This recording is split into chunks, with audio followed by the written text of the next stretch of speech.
Wasn't that the road up for Camp Crystal Lake back there? No, it's actually up ahead. Don't worry. I know where I'm going. I think we better stop. Hey. I said I know where I'm going. Oh! Hell yeah. Friday the 13th time, motherfuckers. I'm so excited to finally be reviewing these movies. You know, I've only seen 3 of these films before, and I've never seen this first one. The films that I have seen are Part 3, The Final Chapter, and the remake in 2009. And while those movies are interesting, to say the least, I think I had to really start from the beginning if I want to review all these movies. So without further ado, let's get into this crazy slasher from the 1980s. Friday the 13th came out at the beginning of the decade, following the footsteps of Halloween. Yeah, Halloween is arguably the greatest horror movie of all time because John Carpenter and his team did something really special with that thing. Something like the world has never seen before, and probably honestly won't again. But we're not talking about Halloween, we're talking about Friday the 13th. Remember me? You could say that Halloween started this slasher craze, but Friday the 13th said, hold my beer because I'm gonna do something fucking crazy. And after this first movie, they created a whole entire franchise that is synonymous with Halloween, October, and just horror in general. It's kind of crazy what these huge horror franchises can do. They become cultural phenomenons and things that will be talked about in pop culture for probably the rest of time. So Friday the 13th is directed by Sean Cunningham and it was written by Victor Miller. A cheap budget, under $1 million. And they really had not much to work with going into this first film. The 2 biggest stars that I can think of at the top of my head are of course Kevin Bacon and Betsy Palmer. Kevin Bacon playing Jack in this thing and Betsy Palmer playing Mrs. Voorhees. Let's start off with the characters in this thing. So we have an ensemble of actors coming in as the teens that are going to be the victims. And for the most part, they're kind of boring. Yeah, there's not a lot of character work done in this film to really make these characters stand out. It could be the actor's fault, not giving it their all, or just the writing. But the thing is, I know, Lazarus, we don't watch these movies for the characters, right? We watch these movies for the kills.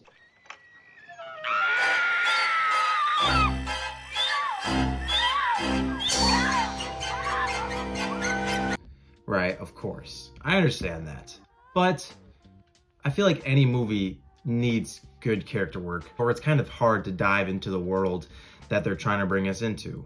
Because without good characters, everything else kind of feels flat and drawn out. It doesn't feel special. You don't really feel connected. So let's name the main teens that we're going to be seeing. Like I said, we got Kevin Bacon's footloose having ass as Jack Burrell. Next up, we got his love interest, Maurice Cunningham, played by Janine Taylor.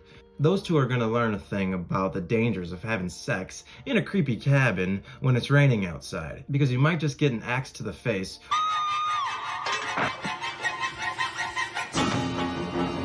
or an arrow through the throat.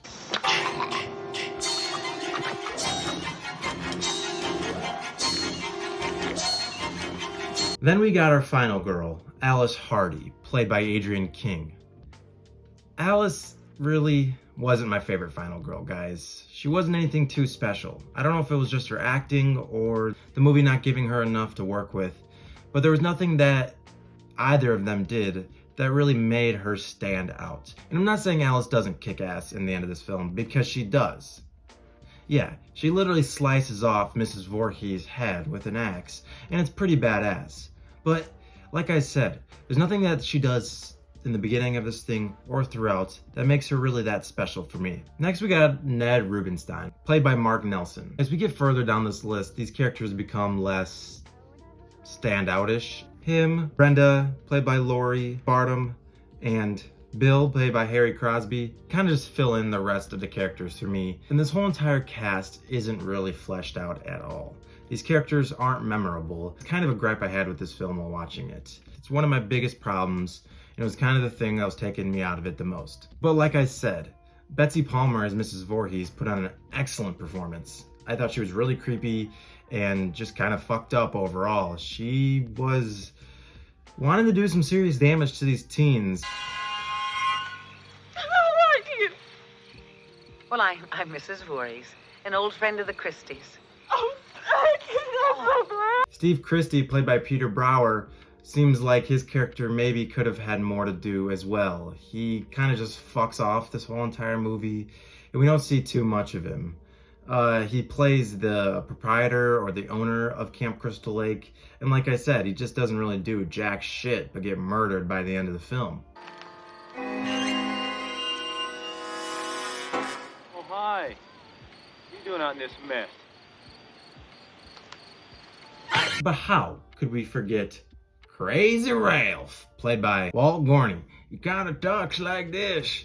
You're doomed, motherfucker. Yeah, something like that. I know my acting isn't great or good at all, but that's kind of the way he brings the character out, and I thought he was funny as hell. He kind of shows up twice, I want to say, in this movie. Once at the beginning, and another time when he's kind of just in the cabin. He's probably just been walking around all day doing Crazy Ralph shit and found his way up to Camp Blood, or Camp Crystal Lake as we know it, and decided to hang out in the closet for a little bit and give the teens a scare. I'm a messenger of God. You're doomed if you stay here. But the girl who I thought was going to be our final girl, because the movie starts with her, is Annie, played by Robbie Morgan. I didn't like Annie's character. I thought she was annoying and too much of a Girl Scout, asking everyone, hey, where can I find Camp Crystal Lake? Hey, what the fuck? But she was just not doing it for me, and when she gets her neck slit, I was pretty happy.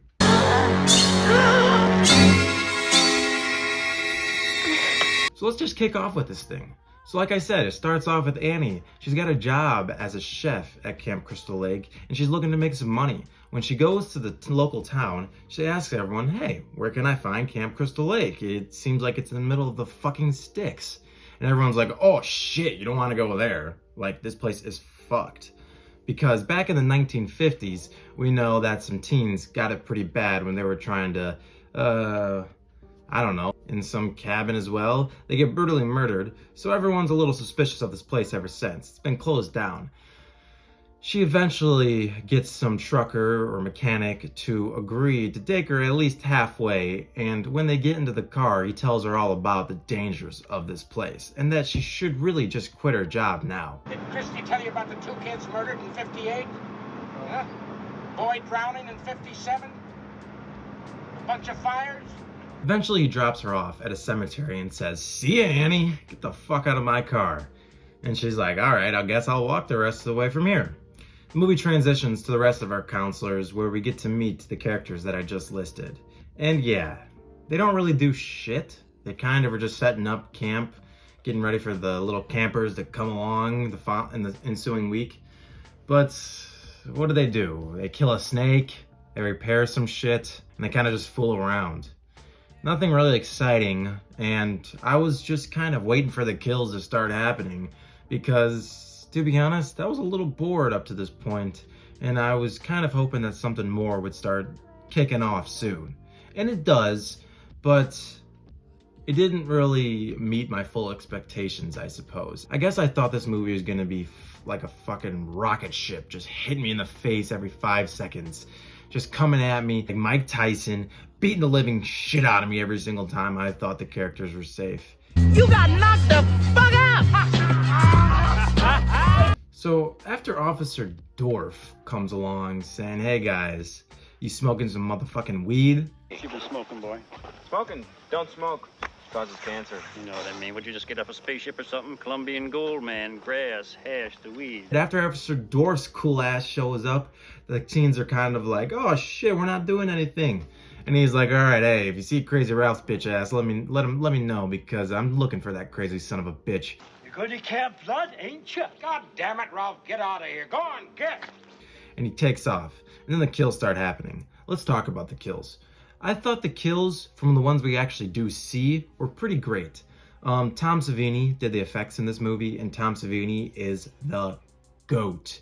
I mean, Rick Baker is definitely in the conversation. And guys, can I kind of tell you something crazy? I like Tom Savini's Night of the Living Dead more than George A. Romero's. Obviously, Tom Savini did all the effects on the Night of the Living Dead series, but he was able to direct his own in 1990, and that movie's fucking awesome. Like, my favorite zombie movie of all time, maybe. It is so good. And I know there's a bunch of different types of zombies, but that's my favorite kind. And Tom Savini's Night of the Living Dead is really fucking good, guys. I highly recommend that movie. But hey, oh shit, we're not talking about Tom Savini's Night of the Living Dead, are we? All right, back to Friday the 13th. Remember me? So Tom Savini's effects, like I was saying, really great. Jack's kill with the arrow through the throat, awesome shit. Maurice getting that axe in the face, awesome shit. Bill pinned to the door with the arrows through him, awesome shit, guys.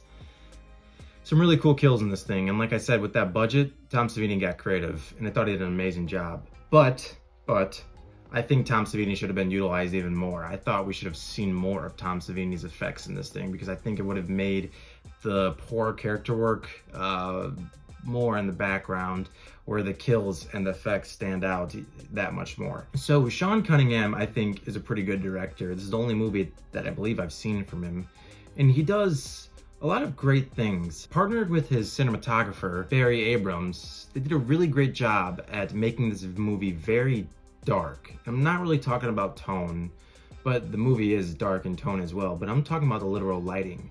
It feels like it's just midnight around this whole entire film.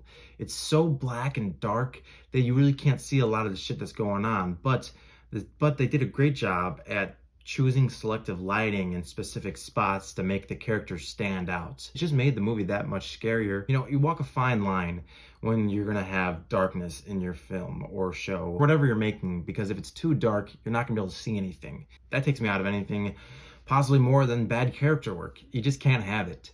But this movie does a good job at choosing its lighting specifically, and I thought that was pretty awesome. So after all the teens are dead, and it's just Alice left, we do then meet Betsy Palmer as Mrs. Voorhees. I like that this movie was a whodunit.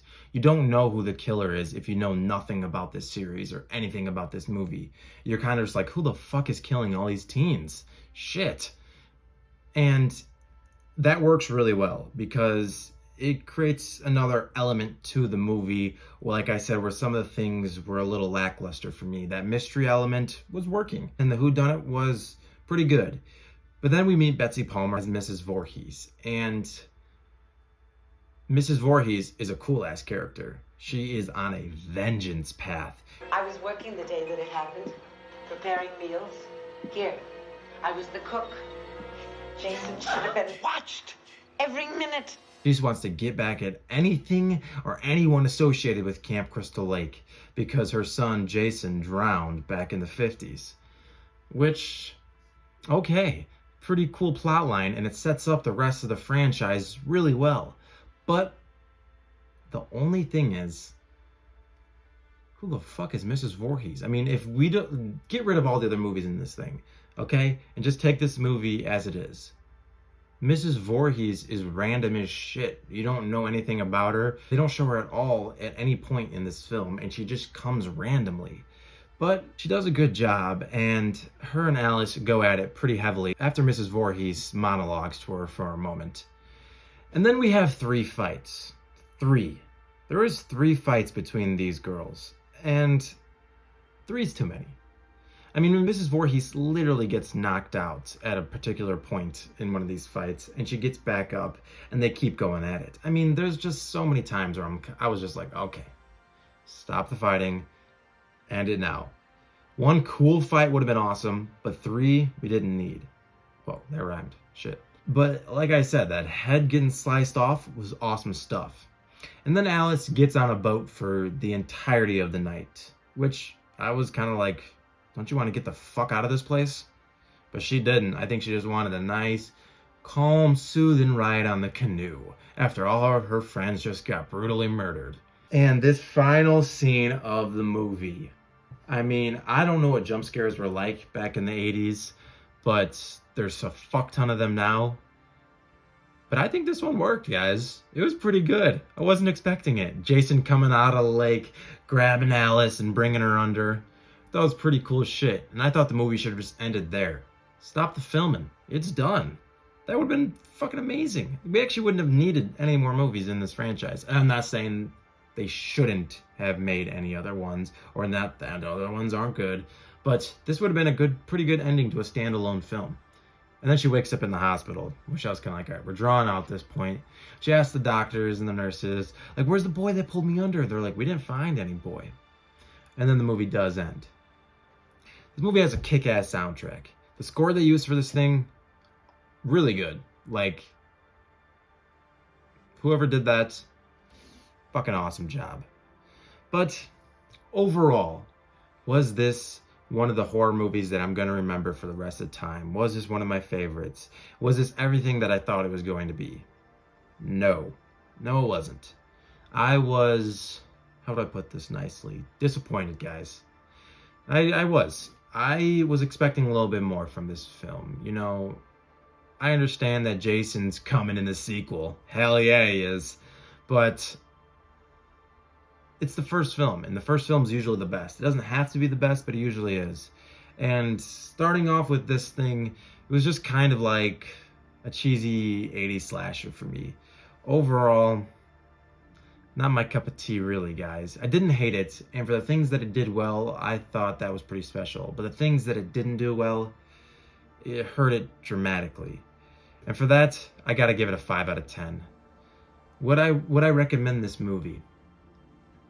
If you're a fan of the franchise, you've already seen it, and you have your own opinions on it. But if you're a horror fan in general who's never seen it, yeah, I think you should watch it, just for the fact that it is the first Friday the 13th. It might be a 5 out of 10 in my eyes, but to someone else, it's a 10 out of 10 or a 9 out of 10. And that's so subjective. So take my grading or my rating with a grain of salt. If you guys like this one, please consider subscribing to the channel and liking the video. And leave me a comment if this Friday is your favorite or not. Or let me know your favorite Friday the 13th in the comments as well. I'm going to be reviewing the whole entire franchise from this point on. I'm going to be trying to upload 2 videos a week. So next one, we're going to get part 2, and then we'll just go down the list. I'm excited to see what Jason will do and the carnage that he will bring. But until next time, see ya, guys.